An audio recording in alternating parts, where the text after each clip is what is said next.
আজ থেকে প্রায় 40 বছর আগে যে দেশ বিশ্বের সবথেকে দারিদ্র দেশগুলোর মধ্যে একটি ছিল, দারিদ্রতা আঁকড়ে ধরেছিল যে দেশটিকে, সেখান থেকে কিভাবে তারা বর্তমানে দ্বিতীয় বৃহত্তম অর্থনৈতিক দেশে পরিণত হয়েছে।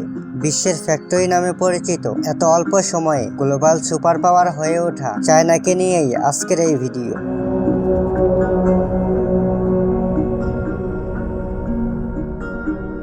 চায়না কিভাবে একটি গরিব দেশ থেকে মাত্র 40 বছরের ব্যবধানে পৃথিবীর অন্যতম ধনী এবং ক্ষমতাশীল দেশে পরিণত হলো।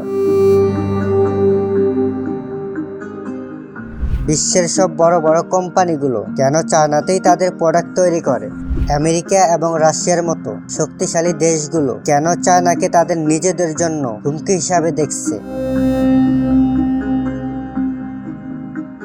বাজারে তুলনামূলকভাবে দামি জিনিসের কম দামি ভার্সন দেখলে সবার আগে কি মাথায় আসে? এটা মনে হয় চায়নার প্রোডাক্ট, তাই না? কোনো সস্তা জিনিস দেখে চায়নার প্রোডাক্ট বলা এটা খুবই কমন একটা ব্যাপার হয়ে গেছে। ছোটবেলা থেকে আমরা এমনটাই দেখে এসেছি। এখন প্রশ্ন হচ্ছে, চায়না কি শুধু কম দামে জিনিসই বানায়? এর উত্তর হলো না। বিশ্বের এমন নামি দামি কোম্পানি আছে যাদের প্রোডাক্ট কিন্তু তৈরি হয় চায়নাতেই। যেমন ধরো, অ্যাপলের প্রোডাক্ট নিয়ে সারা পৃথিবীতে এত বেশি হয়েছে, সে অ্যাপলের আইফোন ম্যাক্স সহ প্রায় সকল প্রোডাক্টই চায়নাতে তৈরি করা হয়। এখন স্বাভাবিকভাবে প্রশ্ন আসতেই পারে, এত বড় বড় কোম্পানিগুলো তাদের নিজেদের দেশ রেখে কেন চায়নাকেই ফ্যাক্টরি হিসাবে ব্যবহার করছে?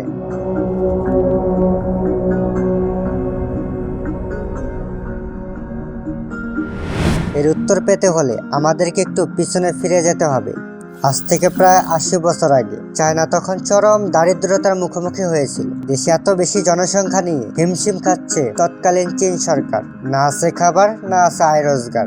এত বেশি জনসংখ্যা নিয়ে চীন সরকার বড় একটা ডিসিশন নিতে বাধ্য হলো। যেভাবেই হোক জনসংখ্যাকে সমস্যা না বানিয়ে সম্পদে পরিণত করতে হবে। সেই লক্ষ্যে তারা হঠাৎ একটা কাজ করে বসলো। একটা নির্দিষ্ট সময়ের জন্য চায়নায় সব স্কুল, কলেজ, ইউনিভার্সিটি থেকে সব একাডেমিক পড়াশোনা বাদ দিয়ে দেওয়া হলো। অর্থাৎ একাডেমিক পড়াশোনা বাদ দিয়ে সবাই কারিগরি শিক্ষার দিকে মনোযোগ দিল। একটা নির্দিষ্ট সময় ধরে চলছিল এই এক্সপেরিমেন্ট, কিন্তু দেখা গেল ওই সময়ের আগেই তারা দক্ষ হয়ে উঠল।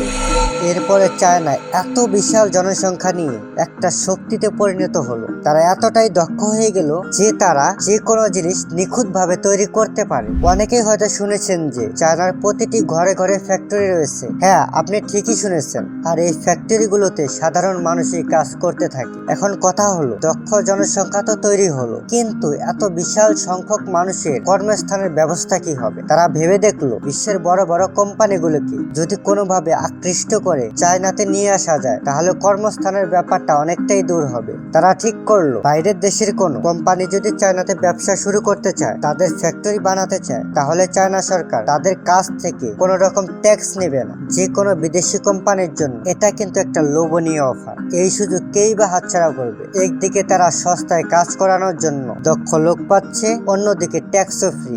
শুধু তাই নয়, যে কোনো কোম্পানি যদি চায়নায় তাদের কোম্পানি বসাতে চায়, তাহলে তাদের সকল প্রকার সুযোগ সুবিধা দেওয়া হবে। এত সুযোগ সুবিধা পেয়ে বিশ্বের বড় বড় সব কোম্পানিগুলো তাদের ব্যবসা বসাতে শুরু করলো।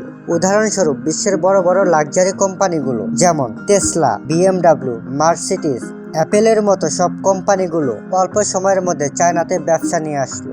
চায়না একটা বোতাম থেকে শুরু করে যে কোনো জিনিস তৈরি করতে পারে। আর ঠিক এজন্যই চায়নাকে বলে ওয়ার্ল্ড ফ্যাক্টরি বা বিশ্বের কারখানা।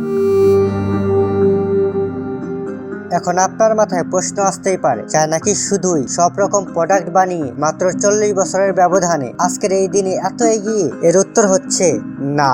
চায়নাকে নিয়ে আরো বিস্তারিত কথা হবে দ্বিতীয় ভিডিওতে। কিভাবে তারা এত অল্প সময়ে এত শক্তিশালী দেশে পরিণত হলো।